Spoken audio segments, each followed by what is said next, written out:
ويسر لي أمري واحلل عقدة من لساني يفقه قولي رب زدني علما اللهم فقهنا في الدين اللهم صل على محمد وعلى آل محمد آمین یا رب العالمین۔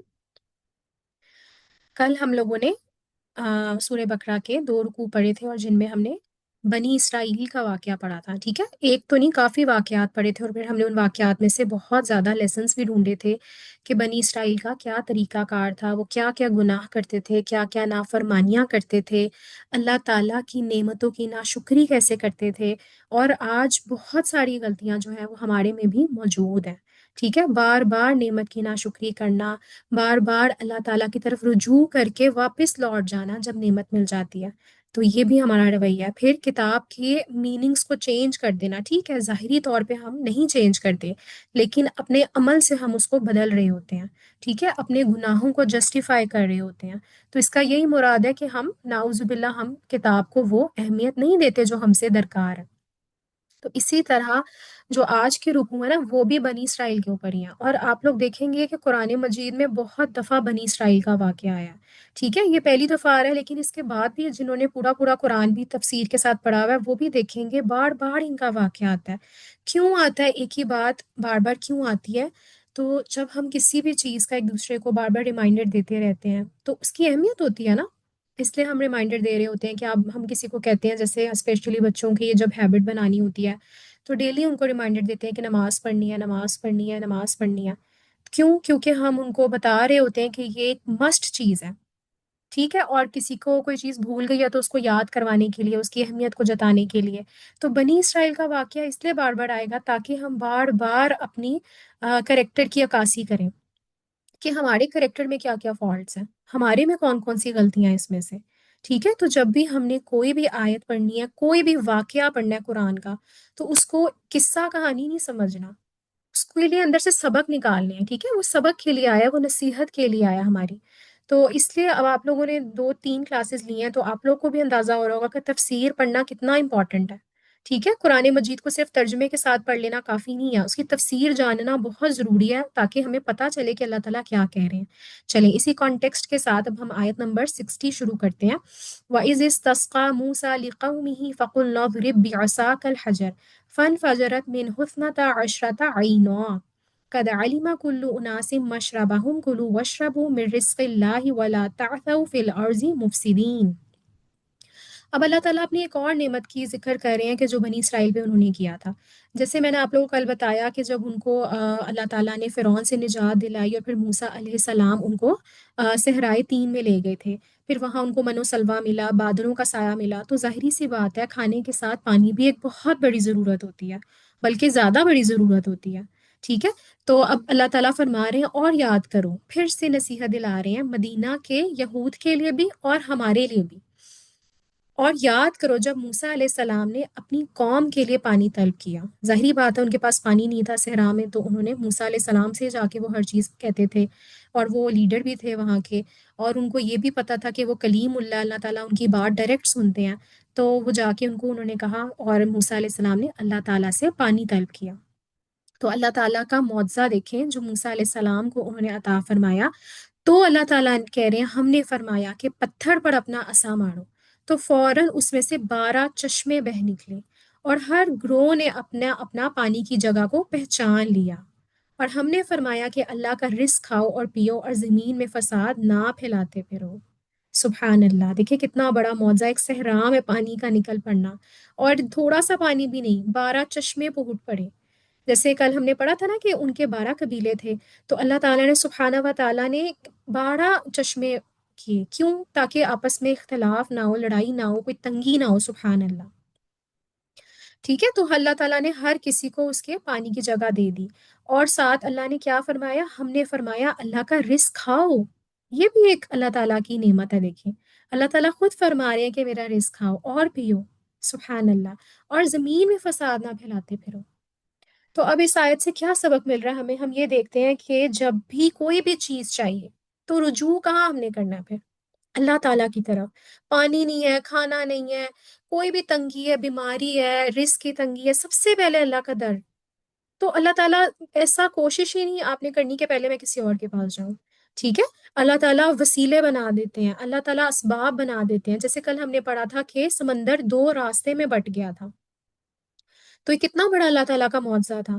ٹھیک ہے، اللہ تعالیٰ کو اسباب کی ضرورت نہیں ہے، یہ ہم انسان ہیں جن کو لگتا ہے کہ ہمیں اسباب کے بغیر کوئی چیز نہیں مل سکتی۔ تو سب سے پہلے کہاں رجوع کرنا ہے ہم نے؟ اللہ کی طرف رجوع کرنا ہے، چاہے چھوٹی سی چھوٹی چیز ہے، جیسے ہم صحابہ کرام کا بھی واقعہ پڑھتے ہیں کہ ان کا جوتے کا تسمہ بھی ٹوٹ جاتا تھا نا، تو وہ اللہ تعالیٰ سے مانگا کرتے تھے، سبحان اللہ۔ کبھی ہم نے سوچا ہے کہ ہمارا تسمہ ٹوٹ جائے یا ہماری شرٹ کا بٹن ٹوٹ جائے تو ہم کہیں کہ اللہ تعالیٰ دیکھیں یہ ٹوٹ گیا؟ کبھی ہم نے اللہ تعالیٰ سے اتنی چھوٹی چھوٹی باتیں کی؟ نہیں کی، ہم تو فوراً رونے لگ جاتے ہیں، او میرا یہ کام خراب ہو گیا، میرا یہ سوٹ پھٹ گیا، اور میرے جوتے گم ہو گئے ہیں، میرا فون گر گیا ہے، اور پھر رونا ڈال دیتے ہیں، لوگوں کے آگے جا کے رو رہے ہوتے ہیں۔ اللہ تعالیٰ سے تو بات کرتے ہی نہیں ہیں۔ ٹھیک ہے، پھر اس سے یہ سبق ملا کہ اللہ تعالیٰ ہر دعا سنتے ہیں۔ جب مایوسی ہو تو یہ واقعہ یاد کر لیا کریں، اور امیجن کیا کریں اس کو اپنی آنکھوں کے سامنے لا کے، ایک صحرا ہے اور وہاں یوزلی تو گرمی ہوتی ہے، لیکن اللہ تعالیٰ نے وہاں بادل کیے ہوئے ہیں، منو سلوا اتر رہا ہے، پانی کے چشمے پھوٹ پڑے ہیں۔ تو کسی بھی حالات میں مایوس نہیں ہونا، اللہ تعالیٰ سے مانگتے رہنا۔ ٹھیک ہے، اللہ تعالیٰ کے ہم محتاج ہیں، اللہ تعالیٰ نعوذ باللہ کسی بھی چیز کے یا کسی بھی اسباب کے محتاج نہیں ہے، اور ہر ایک اللہ کا محتاج ہے، نیک ہے یا بد ہے، چھوٹا ہے یا بڑا ہے۔ ٹھیک ہے، اب دیکھیں موسیٰ علیہ السلام پروفٹ تھے، پر وہ بھی اللہ تعالیٰ کے پاس ہی گئے تھے نا مانگنے کے لیے، اور یہ ان کا معجزہ تھا پھر۔ اور پھر اس سے ایک اور چیز پتہ چلتی ہے، ایک لیڈر کو اپنی قوم کی ضروریات کا خیال ہونا چاہیے۔ اب ہم یہ سوچیں کہ ہم لیڈر تو نہیں ہیں، دیکھیں ہر گھر میں ہم لیڈر ہیں، آپ لیڈر ہیں اپنے گھر کے، کیسے آپ اگر مدر ہیں فار ایگزامپل تو آپ اپنے بچوں کے اوپر لیڈر ہیں اس ٹائم، ٹھیک ہے، یا اگر آپ ہسبینڈ ہیں تو آپ اپنی بیوی اور اپنے بچوں پہ لیڈر ہیں۔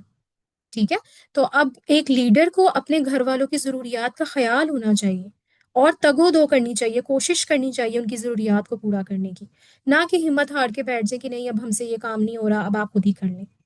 ٹھیک ہے، تو پھر کیسا لیڈر ہوگا؟ اب حضرت موسیٰ علیہ السلام کے واقعے سے آپ دیکھیں کہ انہوں نے ان کی ضروریات کا پورا ٹائم خیال رکھا ہے۔ تو ہم بھی لیڈرز ہیں کہیں نہ کہیں، اگر آپ ایک ٹیچر ہیں تو آپ اپنے اسٹوڈنٹس کے لیڈر ہوئے نا۔ جیسے اگر میں یہاں پہ ہوں تو اسی لیے میں اون کرتی ہوں آپ لوگوں کی، آپ لوگوں سے روز پوچھتی ہوں لیکچر سنا ہے نہیں سنا، کیا سمجھ آئی ہے، کوئی فیڈ بیک دینا چاہتے ہیں، یہ میں اپنا کام کر رہی ہوں۔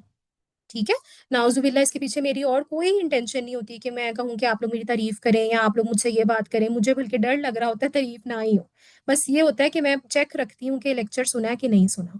ٹھیک ہے، اور اگر کچھ نہیں سمجھ آ رہا تو میرے سے پوچھ لیں۔ تو ایز اے لیڈر آپ لوگوں نے دیکھنا ہے کہ میں کہاں کہاں لیڈر ہوں، میں آفس میں ہوں، میں اپنے گھر میں لیڈر ہوں، میں اپنے بچوں پہ لیڈر ہوں، یا میں ایز اے جاب ٹیچر ہوں تو اگر میں وہاں لیڈر ہوں، اور پھر ضروریات کا خیال رکھنا ہے۔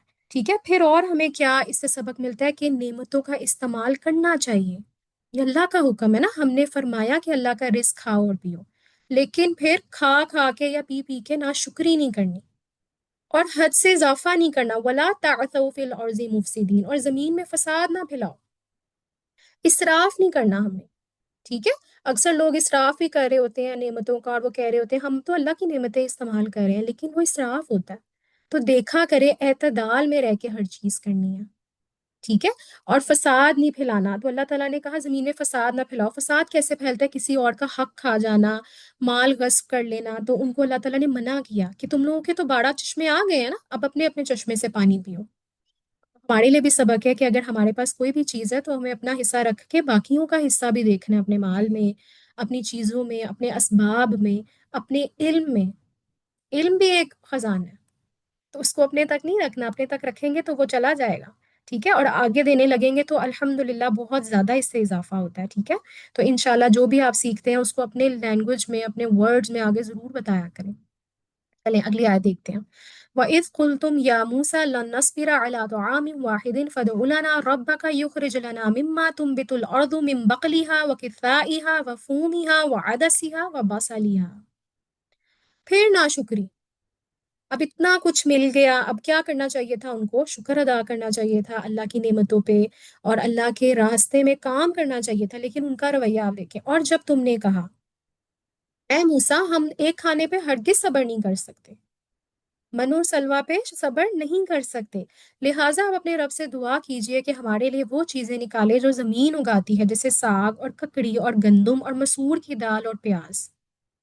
دیکھیں بہترین چیز چھوڑ کے جو بغیر ان کو مشقت کے مل رہی تھی، اور میں نے آپ کو کل بتایا تھا کہ اس میں ایک نمکین چیز تھی اور ایک میٹھی چیز تھی، یعنی ان کی ضروریات بھی پوری ہو رہی تھی، ان کو کام بھی نہیں کرنا پڑ رہا تھا، لیکن کیسی ان کی بے وقوفی کہ انہوں نے کہا کہ ہم تو اس سے بور ہو گئے ہیں۔ تو ہم بھی یہی کرتے ہیں نا، ہمارا اگر کوئی دن اتنا اچھا گزرا ہو اور صرف سلو ہو کچھ دن، ایک ہفتہ، یعنی ہمارے پاس زیادہ کام کرنے کے لیے نہ ہو یا کہیں آنا جانا زیادہ نہ ہو اور گھر میں رہ رہے ہو، تو ہم تو کہتے ہیں ہم بور ہو گئے ہیں اپنی زندگی سے، کتنی بورنگ لائف ہے ہماری۔ اور پھر کیا ہوتا ہے، کوئی بیماری آ جاتی ہے، کوئی آزمائش آ جاتی ہے، تو ہمیں پتہ چلتا ہے کہ وہ زندگی کتنی اچھی تھی، فراغت کی، اس میں کچھ اچھا کام کر سکتی تھی، میں اللہ کا دین سیکھ سکتی تھی، میں زیادہ زیادہ عبادت کر سکتی تھی، پر اس ٹائم ہم یہ باتیں نہیں سوچ رہے ہوتے۔ تو انہوں نے کیا مانگا؟ انہوں نے اور چیزیں مانگی، ٹھیک ہے، اب ہم یہاں پہ اس چیز کو یہ سوچ سکتے ہیں کہ ہاں وہ بور ہو گئے تھے اگر انہوں نے اللہ تعالیٰ سے مزید نعمتیں مانگی، لیکن نعمت مانگنے کا طریقہ بھی ایک ہوتا ہے۔ ہر بار وہ کیا کر رہے ہیں، وہ خود نہیں اللہ سے رجوع کر رہے، اب اللہ تعالیٰ ان کا رب ہے نا، وہ وہ بھی تو بات کر سکتے ہیں ان سے۔ ہر بار وہ موسیٰ علیہ السلام کے پاس آتے ہیں، آپ ہمارے لیے دعا کریں، آپ ہمارے لیے دعا کریں، خود کیوں نہیں بات کرتے؟ ٹھیک ہے، تو اب اس سے ہمیں ایک اور لیسن ملتا ہے کہ اگر ہمیں بھی کسی چیز کی ضرورت ہے یا ہمیں کوئی چیز چاہیے، فار ایگزامپل ہم کیا کر رہے ہوتے ہیں سم ٹائمز، میں نے بہت سارے لوگوں کو دیکھا ہے، خود تو وہ اللہ تعالیٰ سے بات نہیں کر رہے، خود وہ نمازیں نہیں پڑھ رہے، خود وہ کنیکٹ نہیں ہو رہے، اور آپ کے پاس آ کے کہتے ہیں ہمارے لیے دعا مانگ دو، ہمارے لیے دعا مانگ دو۔ تو کسی کو دعا کے لیے کہنا غلط بات نہیں ہے، لیکن اگر آپ خود اللہ تعالیٰ کے رجوع نہیں کر رہے، اللہ کے پاس نہیں جا رہے، اللہ سے بات نہیں کر رہے، اللہ سے آپ کا کوئی کنیکشن ہی نہیں ہے، تو پھر یہ غلط بات ہے۔ ٹھیک ہے، اللہ تعالیٰ سے خود بھی بات کرنی چاہیے اور پھر کسی اور کو کہہ دینے میں کوئی غلط بات نہیں ہے۔ تو اب انہوں نے کیا کیا، انہوں نے یہ حقیر سی چیزیں مانگی من و سلوا کے کمپیریزن میں۔ تو موسیٰ علیہ السلام نے کیا کہا، دیکھیے ان کا جواب، کیا تم بہتر چیز کے بدلے گھٹیا چیزیں مانگتے ہو؟ اچھا پھر ملک مصر یا کسی شہر میں قیام کرو، وہاں تمہیں وہ سب کچھ ملے گا جو تم نے مانگا ہے۔ اب موسیٰ علیہ السلام بھی حیرت انگیز ہو گئے اور انہوں نے دیکھے تھوڑا سا غصے والا انداز بھی تھا ان کا۔ تو اس سے پتہ چلتا ہے کہ لیڈر تھوڑا بہت غصہ کر سکتا ہے اگر کوئی آپ کے جو ماتحت لوگ ہیں وہ اگر غلط مطالبے کر رہے ہیں یا غلط باتیں کر رہے ہیں، ناشکری کر رہے ہیں۔ لیکن انہوں نے پھر اللہ تعالیٰ سے بات کی ہوگی، اللہ تعالیٰ نے پھر ان کو کہا کہ آپ کسی شہر میں چلے جائیں اور وہاں تمہیں وہ سب کچھ ملے گا جو تم نے مانگا ہے۔ ایک سیکنڈ، کسی کا لنک اوپن نہیں ہو رہا، ان کا مجھے میسج آ رہا ہے۔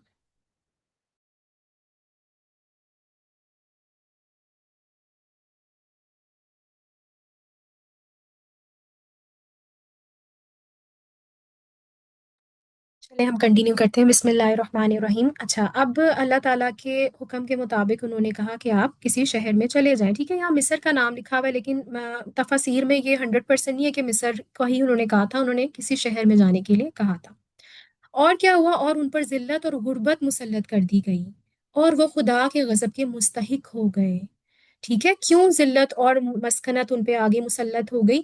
کیونکہ ان کی حرکتیں ہی ایسی تھیں، بار بار وہ اللہ تعالیٰ کی نعمتوں کی ناشکری کرتے تھے، اور ان کے پاس خوبصورت چیز آتی تھی، اعلیٰ چیز آتی تھی، لیکن وہ حقیر چیز مانگتے تھے، تو پھر اللہ تعالیٰ کے غضب کے مستحق ہو گئے۔ اور اس کے علاوہ بھی ان کے بہت سارے گناہ تھے، جیسے ہم نے کل پڑھے ہیں، کتاب کی وہ ناشکری کرتے تھے، کتاب کی باتیں نہیں مانتے تھے، انبیاء کو جھٹلاتے تھے۔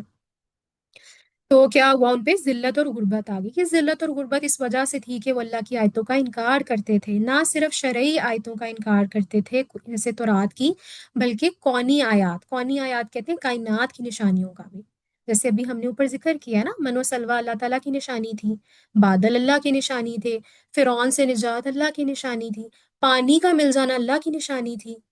تو اب ہر چیز کے بعد وہ کیا کر رہے ہیں، انکار ہی کر رہے ہیں نا، ہمیں یہ نہیں چاہیے، ہمیں یہ چاہیے، اچھا موسیٰ اب ہم سے ہمارے لیے یہ مانگ دو، اچھا موسیٰ اب ہمارے لیے یہ مانگ دو۔ اور کیا کرتے تھے، اور انبیاء کو ناحق شہید کرتے تھے، کچھ انبیاء کو انہوں نے قتل بھی کر دیا تھا جب وہ ان کے مطابق بات نہیں کرتے تھے، جس میں حضرت یحییٰ کا ذکر آتا ہے۔ ٹھیک ہے، تو کیا ہوا، اور یہ اس وجہ سے تھی کہ انہوں نے نافرمانی کی اور وہ مسلسل سرکشی کر رہے تھے، مسلسل ایک کے بعد ایک، ٹھیک ہے، رک ہی نہیں رہے تھے۔ تو پھر کیا ہوا، ان پہ ذلت اور غربت آ گئی۔ اس میں کہا جاتا ہے کہ پھر ان پہ اس ٹائم بھی برا ٹائم آیا، اور آج بھی اگر ہم دیکھیں تو یہودی جو ہیں وہ اتنی کثیر تعداد میں ہیں، لیکن ان کے پاس اس طرح کا اقتدار نہیں ہے، ٹھیک ہے؟ تو جب اللہ تعالیٰ کی ہم بار بار ناشکری کرتے ہیں، بار بار ہم اللہ تعالیٰ کی نعمتوں کی ناقدری کرتے ہیں، تو پھر یہی انجام ہوتا ہے۔ تو ہمیں بھی آج دیکھنا ہے کہ ہم ایسے کام تو نہیں کر رہے۔ اور یہ کیوں ہوا تھا؟ اچھا، اس کا ایک اور پس منظر بھی ہے جو سبق ہمیں سے یہ ملا کہ بنی اسرائیل فرعون کی غلامی میں بہت سال رہے تھے۔ اب وہ اتنی عرصہ انہوں نے غلامی کی زندگی دیکھ لی تھی، جب وہ آزاد ہوئے تو اگر اس آزادی کو بجائے وہ شکر ادا کرتے، بجائے وہ اس کا مقصد پورا کرتے، وہ نعمتوں میں ہی بس لگ گئے کہ ہم کھائیں گے، پیئیں گے، انجوائے کریں گے، دنیا میں ترقی حاصل کریں گے، بس اس کے علاوہ ان کا کوئی گول ہی نہیں تھا۔ حالانکہ ان کا تو گول اللہ تعالیٰ نے کچھ اور سوچا تھا نا، اسی لیے ان کو نجات دی تھی، لیکن ان کو صرف دنیا ہی اٹریکٹ کرنے لگ گئی۔ تو اس سے بھی ہمیں دیکھنے کا سبق ہے کہ اگر ہم کوئی چیز بہت مانگتے ہیں اور پھر ہمیں وہ مل جاتی ہے، اس کے بعد کا رویہ بہت میٹر کرتا ہے۔ اس کے بعد آپ کیا کر رہے ہیں؟ آپ اس نعمت کی ناشکری صرف یہی نہیں ہوتی کہ اللہ کا ہم منہ سے شکر نہ ادا کریں، چلے منہ سے بھی ہم اکثر شکر ادا کر دیتے ہیں، لیکن نعمت کا اصل شکر ہوتا ہے دل سے، زبان سے اور عمل سے۔ یعنی اگر آپ کے پاس کوئی بھی نعمت ہے، فار ایگزامپل آپ کے پاس فون آیا، چلیں ٹھیک ہے، اب فون آپ کے پاس آیا، پہلے پاس آپ کے پاس جو تھا وہ بہت ہی بکواس سا فون تھا، چلتا نہیں تھا، اس پہ نیٹ بھی نہیں چلتا تھا، کوئی ویڈیو بھی نہیں آپ دیکھ سکتے تھے۔ اب آپ کے پاس ایک اچھا فون آ گیا جس پہ آپ ویڈیوز بھی دیکھ سکتے ہیں، لیکچرز بھی سن سکتے ہیں۔ اب آپ کے پاس فون آیا، آپ نے اللہ کو کہا اللہ تھینک یو سو مچ، جزاک اللہ، اور آپ نے بار بار اللہ تعالیٰ سب کو جس کو لے کے دیا اس کو بھی آپ نے تھینک یو کر دیا، دل میں بھی چلے آپ کے کہیں نہ کہیں شکر ہے، لیکن اس فون پہ سارا دن بیٹھ کے آپ غلط کام کر رہے ہیں، تو آپ مجھے بتائیے شکر گزاری ہے؟ نہیں۔ اگر آپ اس فون پہ اچھی چیز دیکھ رہے ہیں، اچھا استعمال کر رہے ہیں، ٹیکنالوجی کا اچھا استعمال کر رہے ہیں، اس پہ لیکچر سن رہے ہیں، کوئی اچھی ویڈیوز دیکھ رہے ہیں، تو یہ شکر گزاری ہے۔ ٹھیک ہے؟ اسی طرح اس کے علاوہ کوئی بھی نعمت ہے تو اس کو اپنے پاس دیکھ لیں، پیسے ہیں تو پیسوں کا کہاں استعمال کرتے ہیں؟ ٹھیک ہے، کپڑے ہیں ان کا کہاں استعمال کرتے ہیں؟ اور اس کے علاوہ علم ہے تو اس کا کہاں استعمال کرتے ہیں؟ لوگوں پہ بڑائی بیان کرنے کے لیے کہ دیکھو میرے پاس کتنا علم آ گیا، یا عاجز رہ کے دوسروں کو سکھاتے ہیں؟ ٹھیک ہے، تو یہ ساری چیزیں ہم نے چیک کرنی ہے اپنے اندر۔ پھر اگلی آیت دیکھیں، ان الذین آمنوا والذین ہادوا والنصارى والصابئین من آمن باللہ والیوم الآخر وعمل صالحا فلہم اجرهم عند ربهم ولا خوف علیہم ولا هم یحزنون۔ بے شک ایمان والوں نیز یہودیوں اور عیسائیوں اور ستاروں کی پوجا کرنے اور والوں میں سے بھی جو بھی سچے دل سے اللہ پر اور آخرت کے دن پر ایمان لے آئیں اور نیک کام کریں تو ان کا ثواب ان کے رب کے پاس ہے، اور نہ ان پر کوئی خوف ہوگا اور نہ ہی وہ غمگین ہوں گے۔ ٹھیک ہے، تو یہ اس کانٹیکسٹ میں آئی ہے کہ جیسے آپ لوگوں کو میں نے کل بھی بتایا تھا کہ یہود اور نصارہ، ان لوگوں کو اسپیشلی یہود کو بڑا تھا گھمنڈ تھا کہ ہم تو انبیاء کی اولاد میں سے ہیں، اور ہم تو ہمارے اوپر تو کتابیں آئی ہیں، ہمارے پاس تو اتنے انبیاء ہیں، تو ہماری تو چھوٹ ہی ہو جائے گی، ہے نا، ہمیں تو قیامت کے والے دن کوئی جواب ہی نہیں دینا پڑے گا۔ اسی طرح نصارہ کا یہ تھا کہ ہمارے پاس عیسیٰ علیہ السلام آئے ہیں، اور نعوذ باللہ وہ ان کو اللہ کے بیٹا کہتے تھے، تو وہ بھی یہی کہتے تھے کہ ہمیں تو ضرورت ہی نہیں ہے کوئی عمل کرنے کی۔ ٹھیک ہے، تو اللہ تعالیٰ نے ان کے اس عقیدے کی تردید کر دیا۔ تردید کیسے کیا؟ اللہ تعالیٰ نے کہا ہے کہ جو لوگ بھی ایمان لائے، اور جو بھی یہودی ہوئے، نصارہ ہوئے، اور ستاروں کی پوجا کرنے والے، لیکن چلے پہلے پاسٹ میں انہوں نے جو بھی کیا، جو بھی اللہ پر اور آخری دن پر ایمان لے آئے، اب اگر وہ ایمان لے آئے ہیں اور عمل نیک کر رہے ہیں تو ان کے لیے اجر ہے ان کے رب کے پاس۔ ٹھیک ہے، کن لوگوں کے لیے اجر ہے ان کے رب کے پاس؟ جو ایمان لائے آخری دن پر، اللہ پر، اور انہوں نے نیک عمل بھی کیے۔ ٹھیک ہے، اور نیک عمل کی ڈیفینیشن ہم نے پڑھ لی تھی، وہ عمل جو اللہ کی رضا کی خاطر ہوتا ہے اور سنت کے مطابق ہوتا ہے۔ اللہ تعالیٰ کہہ رہے ہیں ان کا اجر ان کے رب کے پاس ہے۔ دنیا میں اگر نہیں مل رہا تو اٹس اوکے، اللہ کے پاس محفوظ ہے۔ اور ہم جب کسی سیف اکاؤنٹ میں کچھ رکھواتے ہیں، کسی لاکر میں رکھواتے ہیں بینک میں، تو ہم آرام سے سوتے ہیں ساری رات، ہے نا۔ گھر میں رکھا ہو تو پھر بھی ڈر لگ رہا ہوتا ہے کہ اللہ نہ کرے چوری نہ ہو جائے، لیکن بینک میں رکھوا کے تو بڑے آرام سے سو رہے ہوتے ہیں کہ یہ کہیں نہیں جائے گا۔ تو اسی طرح جب کوئی چیز اللہ کے حوالے کر دیتے ہیں نا تو سکون سے سویا کریں، پھر ٹینشن نہیں ہونی چاہیے کہ اچھا میں نے یہاں پہ لگا دیا اپنا مال، اب میرے پاس کہاں سے آئے گا، میں نے تو یہاں صدقہ دے دیا، میں نے تو یہاں اپنا سارا ٹائم دے دیا، میں یہ ٹائم کہیں اور دے سکتی تھی۔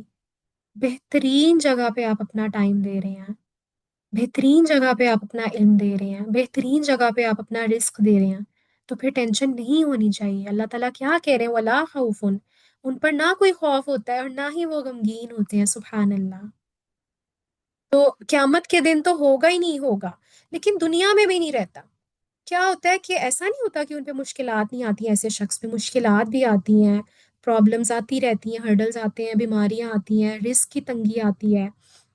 ظاہری بات ہے نا، دنیا تو آزمائش ہے، سب کچھ ہوتا ہے، لیکن وہ انسان مطمئن ہوتا ہے کہ جو بھی ہو رہا ہے نا اللہ کی حکمت ہے، اللہ کی مرضی ہے، اس میں ہی بھلائی ہے، اس میں ہی خیر ہے. کہیں جاتے ہوئے لیٹ ہو گئے، اس میں ہی بھلائی ہے. کہیں رک گئے، رکاوٹ آ گئی ہے، اس میں ہی بھلائی ہے. کہیں ایکسیڈنٹ ہو گیا، اسی میں خیر ہے. ٹھیک ہے. تو اللہ تعالیٰ کی خیر ہم نے ڈھونڈنی ہے. اور ہم دیکھتے بھی ہیں کہ جو بہت اللہ والے ہوتے ہیں، جو قرآن سے جڑے ہوئے ہوتے ہیں، جب ان پہ بڑی سے بڑی مشکل آ جاتی ہے، وہ کیا کہتے ہیں؟ الحمد للہ علی کل حال. ان کے منہ سے کبھی کوئی بات ایسی نہیں نکلتی. کیوں نہیں نکلتی؟ کیونکہ انہیں اللہ تعالیٰ پہ یقین ہوتا ہے، توکل ہوتا ہے. ٹھیک ہے. اب ایک اور واقعہ، وَإِذْ أَخَذْنَا مِيثَاقَكُمْ وَرَفَعْنَا فَوْقَكُمُ الطُّورَ، اور جب لیا ہم نے عہد تم سے پکا، اور اٹھایا ہم نے تمہارے سروں پہ طور کو، پہاڑ. ٹھیک ہے، کوہ طور کو. اب کیا ہوا کہ بنی اسرائیل آپ لوگوں کے سامنے ہی ہے، دیکھیں ان کا کیا طریقہ ہے. پھر جھٹلاتے ہیں، پھر وعدہ کرتے ہیں، پھر توڑ دیتے ہیں، پھر نعمت مانگتے ہیں، پھر ناشکری کرتے ہیں. اللہ تعالیٰ نے تھوڑا سختی سے کام لیا. اللہ تعالیٰ نے ان کے سروں پہ کوہ طور لے آئے، چھتری کی طرح کہتے ہیں ان کے سروں پہ آ گیا تھا. اور ان سے وعدہ لیا ڈرا کے کہ کیا اب تم مضبوطی سے تھامو گے اسے. ٹھیک ہے. اور یاد کرو جب ہم نے تم سے عہد لیا اور تمہارے سروں پر پہاڑ کو معلق کر دیا اور کہا کہ مضبوطی سے تھامو اس کتاب کو جو ہم نے تمہیں عطا کی ہے، اور جو کچھ اس میں بیان کیا گیا ہے اسے یاد کرو. لعلکم تتقون، تاکہ تم بچ جاؤ، تاکہ تم پرہیزگار بن جاؤ، تاکہ تم تقوی گزار بن جاؤ. کتنے میننگ نکل رہے ہیں ایک ورڈ سے. تو یہ واقعہ بالکل اوتھینٹک ہے. دیکھیں قرآن مجید میں آیا تو اس میں کوئی نعوذ باللہ کوئی شک نہیں ہے. ٹھیک ہے، ہم نے شروع میں پڑھا نا الف لام میم ذالک الکتاب لا ریب فیہ، کوئی شک نہیں ہے. تو امیجن کریں آپ کے سر پہ نعوذ باللہ اتنا بڑا پہاڑ آ گیا، اتنا ڈر لگتا ہے، کتنا خوف آتا ہے. تو اللہ تعالیٰ نے ان سے پھر کیا وعدہ لیا تھا یہ کر کے ڈرایا کہ، اور سم ٹائمز ڈر دیکھیں ضروری ہوتا ہے، سختی ضروری ہوتی ہے. ٹھیک ہے. تو اللہ تعالیٰ نے ان کو کہا کہ اس کتاب کو مضبوطی سے پکڑو. کیسے؟ یہ نہیں کہ صرف ہاتھ سے پکڑو، اس کے احکامات کو مانو. تو آج ہمارے لیے بھی یہی حکم ہے، قرآن کو مضبوطی سے پکڑنا ہے. کیسے؟ ہاتھ سے بھی، دل میں بھی، عمل میں بھی. صرف رمضان کے مہینے میں نہیں، رمضان کے بعد بھی جڑے ہوئے رہنا ہے. غلاف میں رکھ کے اوپر شیلف میں نہیں رکھ دینا کہ چلو بس اب رمضان میں اگلے سال کھولیں گے. یہ حرکت نہیں کرنی. ہم نے آج ہی کمٹمنٹ کر لیا. اللہ تعالیٰ دیکھیں اگر یہ آیت آپ کو پڑھا رہے، اس کا کوئی مطلب ہے. اللہ تعالیٰ آپ سے بھی عہد لے رہے ہیں ایک طرح سے. اور جو کچھ اس میں بیان کیا گیا یاد کر لو اسے. یاد کیسے کرتے ہیں اسے؟ کہ اس کو عمل میں ہم لے آئیں تاکہ ہمیں بھولے ہی نہ ان شاء اللہ تعالیٰ. لعلکم تتقون، تاکہ تم بچ جاؤ، تاکہ تم پرہیزگار بن جاؤ، تاکہ اللہ کا ڈر آ جائے تمہارے دلوں میں. ثم تولیتم من بعد ذلک، پھر اس کے بعد تم نے روگردانی اختیار کی، عہد کر کے پھر توڑ دیا. تو اگر تم پر اللہ کا فضل اور اس کی رحمت نہ ہوتی تو یقیناً تم نقصان اٹھانے والوں میں سے ہو جاتے. ٹھیک ہے. تو اللہ تعالیٰ نے ان کو پھر معاف کر دیا. لیکن اگر ہم یہ سوچیں نا، اچھا اللہ تعالیٰ تو ماشاء اللہ کتنے اچھے ہیں، کتنے غفور الرحیم ہیں، بار بار معاف کر دیتے ہیں، تو ایسا نہیں ہوتا. ایک دم اللہ تعالیٰ جو ہے وہ حجت تمام بھی کر سکتے ہیں. ٹھیک ہے. اور ہر انسان کا جو زندگی کا پیٹرن ہے وہ الگ ہے. ہمیں نہیں پتا ہم نے کتنے سال زندہ رہنا ہے، ہمیں کتنی دفعہ توبہ کی توفیق بھی ملنی ہے. ہو سکتا ہے توبہ کی توفیق سے پہلے ہی ہم چلے جائیں، تو کیا کریں گے پھر ہم؟ تو یہ بات نہیں سوچنی. ٹھیک ہے. اپنے آپ کی اصلاح آج ہی کرنی ہے. وَلَقَدْ عَلِمْتُمُ الَّذِينَ اعْتَدَوْا مِنْكُمْ فِي السَّبْتِ فَقُلْنَا لَهُمْ كُونُوا قِرَدَةً خَاسِئِينَ. ایک اور واقعہ، سبت کا واقعہ کہتے ہیں اسے. اور یقیناً تمہیں معلوم ہے وہ لوگ جنہوں نے تم میں سے ہفتے کے دن میں سرکشی کی، تو ہم نے ان سے کہا کہ دھتکارے ہوئے بندر بن جاؤ. کیا سرکشی تھی؟ یہ سرکشی تھی کہ جو اس قوم کے کچھ لوگ تھے نا، تو ان کا یہ تھا کہ بنی اسرائیل کا یہ ماضی کا واقعہ ہے. تو مدینہ میں آپ کو پتہ ہے قرآن نازل ہو رہا تھا، سورہ بقرہ نازل ہو رہی تھی. تو آپ صلی اللہ علیہ وآلہ وسلم ان کے پھر آباء و اجداد کی سٹوریز ان کو بتا رہے تھے کہ انہوں نے ایسے ایسے کیا، آپ نے ایسے نہیں کرنا. اور پھر دین اگین ہمیں بھی یہ باتیں پتہ چل رہی ہیں.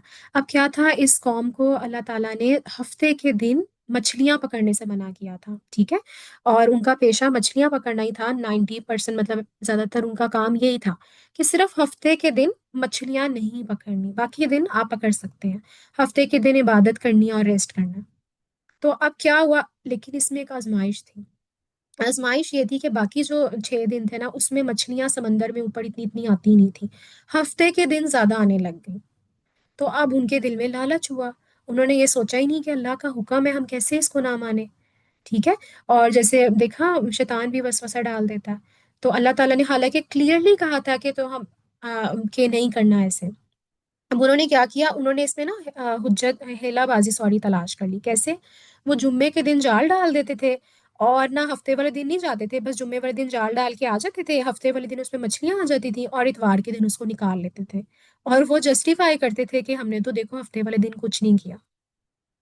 ہیلا بازی، ٹھیک ہے، بہانے بازی جو ہم بھی کرتے ہیں نا ہم لوگ بھی۔ تو اللہ تعالیٰ ہمیں اس کی حرمت بتا رہے ہیں۔ اللہ تعالیٰ نے کہا، میں نے ان کو کہا دھتکارے ہوئے بندر بن جاؤ، اور لٹرلی ان کو بندر بنا دیا گیا، ان کی شکلیں بندروں جیسی ہو گئی۔ اور کہا جاتا ہے، مفسرین کا کہنا ہے کہ ان کی شکلیں بندروں جیسی ہو گئی تھی، لیکن ان کے دماغ اور ہر چیز انسانوں جیسا تھا۔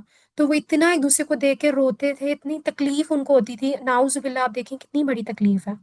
اور پھر 3 دن بعد ان کی موت ہو گئی تھی۔ تو اس سے اللہ تعالیٰ ہمیں بتا رہے ہیں کہ ہیلا بازی کی کیا حرمت ہے، کتنی بڑی سزا ہے۔ ہم بھی یہی کرتے ہیں نا، ہم نے جب کوئی کام کرنا ہوتا ہے تو ہم نفس کا جال بچھا لیتے ہیں اور بہانے ڈھونڈ لیتے ہیں، اور پھر کہتے ہیں کہ یہ ہم اس لیے کر رہے ہیں، یہ ہم اس لیے کر رہے ہیں، ہماری مجبوری، حالانکہ کوئی مجبوری نہیں ہوتی۔ سم ٹائمس کسی اور کے اوپر نام ڈال ڈال کے کھڑے ہوتے ہیں، نہیں دیکھو اگر میں نے یہ نہ کیا نا تو وہ ناراض ہو جائے گا، میرا ہسبینڈ نہیں مانتے، میں کیا کروں؟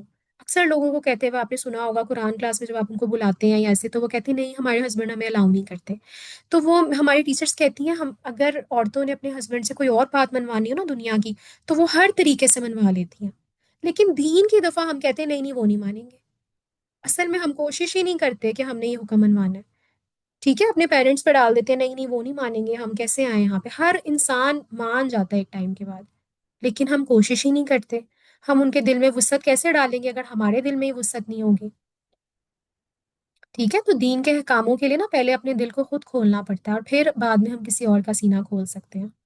اگر میرے دل میں ہی جگہ نہیں ہے دین کے لیے تو میں کسی اور کو بھی نہیں منا سکوں گی۔ تو یہ آپ لوگوں نے انشاءاللہ تعالیٰ اس پہ ضرور جو ہے وہ دیکھنا ہے، ٹھیک ہے؟ پھر وہ بندر بن گئے تھے۔ پھر اللہ تعالیٰ نے کیا کہا، تو ہم نے یہ واقعہ اس وقت کے لوگوں اور ان کے بعد والوں کے لیے عبرت اور پرہیزگاروں کے لیے نصیحت بنا دیا۔ عبرت، ٹھیک ہے، ان کے لیے بھی اور آج ہمارے لیے بھی عبرت ہے اس واقعے میں۔ اللہ چاہے تو کچھ بھی کر سکتے ہیں، ہم یہ سوچیں نہیں نہیں آج تو ایسا نہیں ہو سکتا، نعوذ باللہ اللہ تعالیٰ بندر نہیں بنائیں گے۔ دیکھیں ہمیں کچھ پتہ نہیں آج کل کتنی عجیب عجیب بیماریاں آ گئی ہیں، کس کس طرح کی بیماریاں آ رہی ہوتی ہیں، اسکن ڈیزیزز اس طرح کی ہیں، اللہ معاف کرے۔ تو اللہ تعالیٰ تو کچھ بھی کر سکتے ہیں، تو یہ نہیں سوچنا چاہیے کہ یہ اس زمانے کے لیے تھا آج نہیں ایسا ہوتا۔ اللہ کہہ رہے ہیں یہ عبرت ہے اور پرہیزگاروں کے لیے اس میں نصیحت ہے۔ نصیحت کیا ہوتی ہے؟ جس کو دیکھ کے انسان سیکھ جائے اور پھر اپنا عمل چینج کر لے۔ چلے اس کے اگلا والا جو گائے کا واقعہ ہے وہ بس آج کا آخری واقعہ ہے، انشاءاللہ اس کو کمپلیٹ کرتے ہیں ہم لوگ، ٹھیک ہے؟ اس کے اگلے والا لنک اگر میں بھیجوں گی تو آپ لوگ جوائن کر لیے گا انشاءاللہ۔ الحمد للہ ہم ٹائم کے حساب سے ہی ویسے چل رہے ہیں، ٹھیک ہے؟ اور وَإِذْ قَالَ مُوسَىٰ لِقَوْمِهِ إِنَّ اللَّهَ يَأْمُرُكُمْ أَن تَذْبَحُوا بَقَرَةً، اور یاد کرو جب موسیٰ علیہ السلام نے اپنی قوم سے کہا بے شک اللہ حکم دیتا ہے تمہیں ان کے تذبحوا تم ذبح کرو بقرةً ایک گائے۔ قالوا انہوں نے کہا اتتخذونہ ہزوا کیا تم ہمارے ساتھ مذاق کرتے ہو؟ قال موسیٰ علیہ السلام نے فرمایا اعوذ باللہ ان اکون من الجاہلین، میں اللہ کی پناہ مانگتا ہوں، ان اکون یہ کہ میں من الجاہلین جاہلوں میں سے ہو جاؤں۔ یہ بھی اب ایک واقعہ اس کا میں آپ لوگوں کو پس منظر بتا دیتی ہوں تھوڑا سا۔ اس میں یہ ہوا تھا کہ بنی اسرائیل کا ایک بہت مالدار شخص تھا، اس کو کسی نے قتل کر دیا تھا۔ کہا جاتا ہے، مفسرین کا کہنا ہے کہ ان کے بھتیجوں نے ہی ان کا قتل کیا تھا مال کے لیے، اور پھر قتل کر کے کسی اور کے گھر کے باہر جو ہے وہ لاش پھینک کے آ گئے تھے تاکہ پتہ نہ چلے۔ اب لیکن جب ظاہری بات ہے لاش ملی اور پھر انہوں نے کہا ہوگا کہ جس کے گھر بھی باہر تھا کہ ہم نے نہیں کیا، اور پھر ایسے تحقیق کی ہوگی، تو اس میں اختلاف آ گیا، ٹھیک ہے؟ اب اختلاف آیا کہ کس نے قتل کیا آخر کو، تو پھر مسئلہ موسیٰ علیہ السلام کے پاس گیا۔ موسیٰ علیہ السلام نے پھر اللہ تعالیٰ سے بات کی، تو اللہ تعالیٰ نے کیا حکم فرمایا؟ اللہ تعالیٰ نے فرمایا کہ ایک گائے ذبح کرو۔ تو انہوں نے کہا کہ کیا آپ ہمارے ساتھ مذاق کرتے ہیں؟ یہ کس طرح کی بات ہے؟ قاتل کا پتہ کرنے کے لیے ہم گائے کو کیوں ذبح کریں؟ ٹھیک ہے، انہوں نے ایسے موسیٰ علیہ السلام پہ نعوذ باللہ ڈاؤٹ کیا، شک کیا۔ موسیٰ علیہ السلام نے فرمایا میں اللہ کی پناہ مانگتا ہوں کہ میں جاہلوں میں سے ہو جاؤں، یعنی میں ایسا مذاق کیوں کروں گا، میں تو اللہ کی پناہ مانگتا ہوں، یعنی جاہل ہی اس طرح کے مذاق کر سکتے ہیں۔ تو اس سے ہمیں اس آیت سے ایک بات پتہ چلتی ہے کہ جب کوئی اتنا سیریس میٹر ہو نا تو اس پہ مذاق نہیں کرنا چاہیے۔ چلیں قتل کے علاوہ بھی اکثر ہوتا ہے، ہم دیکھ رہے ہوتے ہیں کچھ لوگ ایسے ہوتے ہیں کہ وہ موت پہ بھی کسی کے مذاق کر رہے ہوتے ہیں، وفات والے گھر میں بیٹھ کے مذاق چل رہے ہوتے ہیں، ٹونٹس چل رہی ہوتی ہیں۔ ریسنٹلی بھی میں دیکھ رہی تھی میری نانو کی ڈیتھ پہ لوگ بیٹھ کے ایسے گوسپس کر رہے تھے اور میں حیران ہو رہی تھی کہ یار لیکن کیا کر سکتے ہیں ہم، ناؤز باللہ کسی اور کو کیا جج کریں، ہم بھی ایسے ہی ہیں، تھوڑی دیر کے بعد ہم بھی ایسے ہی ہو جاتے ہیں۔ تو ہمیں دیکھنا چاہیے کہ موقع کیا ہے اور اپنے موقع کے حساب سے چلنا چاہیے۔ پارٹی بنا لیتے ہیں ہم اس کو، ایک ایسے گیٹ ٹوگیدر بنا لیتے ہیں، کھانا چل رہا ہوتا ہے، پینا چل رہا ہوتا ہے، جوکس چل رہے ہوتے ہیں، لوگ طنز و مزاح کر رہے ہوتے ہیں، سوچیں کیا ہمارے حالات ہیں۔ تو اس سے بھی بچنا چاہیے، ٹھیک ہے۔ ڈیلی لائف کی چیزیں بھی میں نے کہا تھا میں آپ کو لوگوں کو بتایا کروں گی، تو آپ لوگ اس کو اپنی زندگی میں ضرور لے کے آئیں۔ پھر کیا ہوا، قال ادع لنا ربک یبین لنا ما ہی قال انہ یقول انہا بقرۃ لا فارض ولا بکر اوان بین ذلک، انہوں نے کہا آپ اپنے رب سے دعا کیجئے کہ وہ ہمیں بتا دے کہ وہ گائے کیسی ہے۔ اب آپ حرکت دیکھیں ان کی، پھر موسیٰ علیہ السلام کے پاس جا کے کہہ رہے ہیں اب اپنے رب سے دعا مانگے گائے کیسی ہے، یعنی آرڈر نہیں ماننا، بس اللہ تعالیٰ نے کہا ایک گائے ذبح کرو، بس سمپل، جان کے جب ٹال مٹول کر رہے ہیں، حکم نہیں ماننا، ہیلا بازی کرنی ہے، اچھا بتائیں کہ گائے کیسی ہے۔ موسیٰ علیہ السلام اللہ کے پاس گئے، فرمایا اللہ فرماتا ہے وہ ایک ایسی گائے ہے جو نہ تو بوڑھی ہے اور نہ بالکل کم عمر ہے، بلکہ ان دونوں کے درمیان ہو، مڈل ایج ہو۔ پھر کیا کہا، تو وہ کرو جس کا تمہیں حکم دیا جا رہا ہے، یعنی موسیٰ علیہ السلام کا فَفْعَلُوا مَا تُؤْمَرُونَ، چلو اب کر دو جس کا تمہیں حکم دیا جا رہا ہے، گائے ڈھونڈ کے کر دو ذبح۔ اب دیکھیں ان کی حرکت پھر، قَالُوا ادْعُ لَنَا رَبَّكَ يُبَيِّن لَنَا مَا لَوْنُهَا، انہوں نے کہا آپ اپنے رب سے دعا کیجئے ہمیں بتائیں اس کا رنگ کیا ہے۔ بار بار دیکھیے ٹال مٹول اور عجیب سوال اور مطالبات، اتنا غلط رویہ ہے یہ۔ فرمایا کہ اللہ فرماتا ہے وہ پیلے رنگ کی گائے ہے جس کا رنگ بہت گہرا ہے، وہ گائے دیکھنے والوں کو خوشی دیتی ہے۔ اب دیکھیں آپ، ان کی حرکتوں کی وجہ سے وہ اپنے لیے تنگی بھی کر رہے ہیں۔ پہلے اللہ تعالیٰ نے سمپل کہا تھا بس ایک گائے ذبح کرنی ہے، اب پھر انہوں نے ایج کا پوچھا، اب انہوں نے کلر کا پوچھا، ابھی بھی باز نہیں آئے۔ آگے دیکھیں انہوں نے کہا اپنے رب سے دعا کیجئے ہمارے لیے واضح طور پہ بیان کرے کہ وہ گائے کیسی ہے۔ استغفر اللہ۔ پھر انہوں نے کیا کہا، ان البقرہ تشابہ علینا، کیونکہ بے شک گائے ہم پر مشتبہ ہو گئی ہے، یعنی ہاں ہمیں تھوڑی بہت سمجھ آ گئی ہے، اور اگر اللہ چاہے گا تو یقیناً ہم راہ پا لیں گے۔ اب یہاں انہوں نے کیا کیا، یہاں انہوں نے کہہ دیا انشاءاللہ، اور بے شک اگر اللہ چاہے گا تو یقیناً ہم راہ پا لیں گے، ادھر انہوں نے انشاءاللہ کہہ دیا، ٹھیک ہے، جیسے بھی کہا غلطی سے کہہ دیا یا ان کے منہ سے نکل گیا، کیونکہ وہ تو کرنا نہیں چاہ رہے تھے نا ایک چیز، کیوں نہیں کرنا چاہ رہے تھے، اب اس کے بھی کچھ ریزنز ہیں فردر۔ ایک تو یہ ریزن تھا کہ آپ لوگوں نے کل ہی پڑھا کہ انہوں نے بچڑے کو معبود بنایا تھا ایک زمانے میں، تو اب ان کے دلوں میں گائے کی محبت تھی، ٹھیک ہے، تو اللہ تعالیٰ نے جان بوجھ کے ان کے اس عقیدے کو توڑنے کے لیے گائے کو ہی ذبح کرنے کا دیکھے دیا حکم۔ سورہ بقرہ کا نام ہی یہاں سے ہے، ٹھیک ہے، بقرہ ویسے گائے کو کہتے ہیں، ہم تو بکرا مطلب ڈفرینٹ کہتے ہیں ہم۔ تو ایک تو اللہ تعالیٰ نے ان کا بت کو توڑنا تھا، ان کے دلوں میں جو بچڑے کی محبت تھی اس کو ختم کرنا تھا۔ دوسرا اللہ تعالیٰ نے قاتل کا پتہ لگانا تھا معجزے کے طور پہ، ٹھیک ہے، اور اب وہ کیا کر رہے ہیں، اللہ تعالیٰ کے حکم کو بار بار ٹال مٹول۔ تو موسیٰ علیہ السلام پھر اللہ تعالیٰ کے پاس گئے، موسیٰ علیہ السلام نے فرمایا اللہ تعالیٰ فرماتا ہے کہ وہ ایک ایسی گائے ہے جس سے یہ خدمت نہیں لی جاتی کہ وہ زمین میں ہل چلائے اور نہ ہی وہ کھیتی کو پانی دیتی ہے، یعنی بالکل بے عیب، ابھی نہ اس نے ہل چلایا ہو، نہ وہ کھیتی کو پانی دیتی ہے، نہ وہ کوئی کام کرتی ہے، مڈل ایج کی ہے، خوبصورت ہے، دیکھنے والے کو خوبصورت لگتا ہے اس کا رنگ، بالکل بے عیب ہے، اس میں کوئی داغ نہیں ہے۔ یہ سن کر انہوں نے کہا اب آپ بالکل صحیح بات لائے ہیں، اب کیونکہ انشاءاللہ کہہ دیا تھا نا، تو اب تو ان کو آ ہی جانی تھی سمجھ۔ پھر انہوں نے اس گائے کو ذبح کر دیا، حالانکہ وہ ذبح کرتے معلوم نہ ہوتے تھے۔ اب اس میں بھی ایک واقعہ کہ وہ گائے کے انہوں نے اپنی حرکتوں سے کیا کیا کہ بار بار پتہ کر کے کہتے ہیں کہ وہ گائے، مفسرین کا کہنا ہے وہ گائے ایک لڑکے کی تھی، اور وہ لڑکا جو تھا ایک تو بڑا نیک تھا اور اپنے والدین کا بہت بہت زیادہ فرما بردار تھا، تو اللہ تعالیٰ نے پھر کیا کیا کہ اس گائے کا پتہ، اس لڑکے کی گائے کا ہی پتہ ان کو دے دیا. اور پھر جب ادھر گئے تو وہ دے نہیں رہا تھا شاید، اور پھر بڑی انہوں نے آپس میں ڈیلنگز کی کیونکہ اللہ کا حکم تھا تو ان کو وہی گائے چاہیے تھی. پھر انہوں نے کہیں یہاں پہ جا کے مانے بنی اسرائیل ان کے ساتھ جو ڈیلنگ کرتے وہ لڑکا اس طرح مانا کہ جتنا گائے کا وزن ہوگا نا اس کی کھال اترنے کے بعد اتنا سونا اس کو دیا جائے گا. تو اس کو ملا. دیکھیں اللہ تعالیٰ نے اس کو کتنا اچھا ریوارڈ دیا، نیک ہونے کا اور ماں باپ کا فرما بردار ہونے کا. تو یہ کچھ چند مفسرین کا کہنا ہے یہ، ٹھیک ہے. تو دیکھیں پھر کیا ہوا، انہوں نے گائے کو ذبح کر دیا. اور پھر کیا ہوا تھا اس کے بعد، پھر یہ ہوا تھا اگلی آیت کیونکہ اس کے ساتھ ہی کنیکٹڈ ہے تو بس یہ والی آیت کو ہم پڑھ لیتے ہیں، دو آیتوں کو، ٹھیک ہے. اور یاد کرو جب تم نے ایک شخص کو قتل کر دیا پھر اس کا الزام کسی دوسرے پر ڈالنے لگے، جو میں نے آپ لوگ کو بتا دیا نا اوپر. حالانکہ اللہ ظاہر کرنے والا تھا اس کو جسے تم چھپا رہے تھے، اللہ تعالیٰ ظاہر کرنے والے تھے. ہم نے فرمایا اس مقتول کو اس گائے کا ایک ٹکڑا مارو. گائے ذبح ہو گئی، انہوں نے ایک ٹکڑا مارا اللہ کے کہنے پہ. اسی طرح اللہ مردوں کو زندہ کرے گا. کیا ہوا، وہ مقتول جس کی ڈیتھ ہو گئی تھی وہ زندہ ہو گیا اور اس نے نام بتا دیا کہ مجھے کس نے قتل کیا. سبحان اللہ. اور وہ تمہیں اپنی نشانیاں دکھاتا ہے تاکہ تم سمجھ جاؤ. سبحان اللہ. دیکھیں کتنے زیادہ سبق اس واقعے میں بھی ہیں. کیا واقعہ ہے، ایک ایک کر کے اب آپ لوگ دیکھیں، اگر ریمائنڈ کریں کہ اگر اللہ پہلے تو چلے ظلم ہی نہیں کرنا نا، کسی کا ناجائز حق لینے کی کوشش ہی نہیں کرنی، سب سے بڑی بات تو یہ ہے. دوسرا، دین میں غیر ضروری باتیں نہیں کرنی، بحث نہیں کرنی، سوالات جو برے ہیں وہ نہیں کرنے. اگر واقعی آپ کو کوئی چیز سمجھ نہیں آ رہی ہے، آپ پوچھنا چاہ رہے ہیں، ضرور پوچھا کریں. لیکن کچھ لوگ، میں نے کل بھی بات کی تھی کہ جان بوجھ کے ہم سم ٹائمز ایسی باتیں کر رہے ہوتے ہیں اگلے بندے کو تنگ کرنے کے لیے. چلو اب اس سے یہ پوچھتے ہیں، چلو اب اس سے یہ پوچھتے ہیں، دیکھتے ہیں اس کو کتنا پتہ ہے.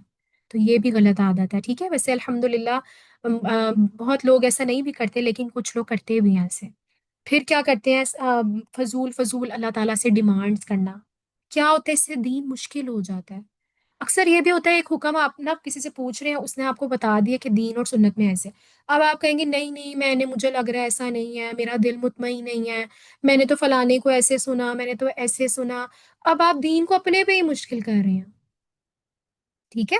یا تو اگر آپ کسی ایسے اہل علم کو جانتے ہیں اس سے پوچھ لیا تو مطمئن ہو جائیں. اگر آپ کو پھر بھی ڈاؤٹ ہے پھر اپنے طور پہ اس کو ریسرچ کریں. ٹھیک ہے. لیکن اگلے بندے کو بار بار کہنا نہیں نہیں مجھے ایسا لگ رہا ہے، مجھے ویسا لگ رہا ہے، ایسے نہیں ہو سکتا، ویسے نہیں ہو سکتا، اس سے ہم دین کو مشکل بنا دیتے ہیں. اگر ایک کلیئر آرڈر آپ نے قرآن میں پڑھ لیا، دیٹس اٹ. ٹھیک ہے. پھر اگر اس میں یہ بھی ہم نے سیکھا کہ جب انسان عمل نہیں کرنا چاہتا تو پھر وہ فضول ایسی حرکتیں کرتا ہے. تو ہم نے یہ چیزیں نہیں کرنی. ٹھیک ہے. اور پھر ہم نے یہ بھی دیکھا کہ اللہ تعالیٰ نے گائے کا کیوں حکم دیا تھا، کیونکہ اللہ تعالیٰ ان کے دلوں میں سے بچڑے کی محبت کو توڑنا چاہتے تھے، دکھانا چاہتے تھے کہ ایک گائے اپنا تحفظ نہیں کر سکتی تو وہ تمہیں کیا بچائے گی. ٹھیک ہے. تو انہوں نے ذبح کر دیا تو ان کو پتہ چل گیا نا یہ تو اپنے آپ کی بھی ہیلپ نہیں کر سکی تو ہماری کیا ہیلپ کرے گی. پھر ایک اور سبق یہ ملا کہ اللہ تعالیٰ نے مردے کو ان کے سامنے زندہ کر دیا. سبحان اللہ. تو اللہ تعالیٰ نے دکھایا کہ اللہ تعالیٰ چاہے تو مردوں کو بھی زندہ کر سکتا ہے. تو قیامت کے روز ایسا ہی ہوگا. ٹھیک ہے. تو یہ ہے اللہ تعالیٰ کی نشانیاں. کلاس الحمد للہ ٹائم بھی اوور ہو گیا ہے اور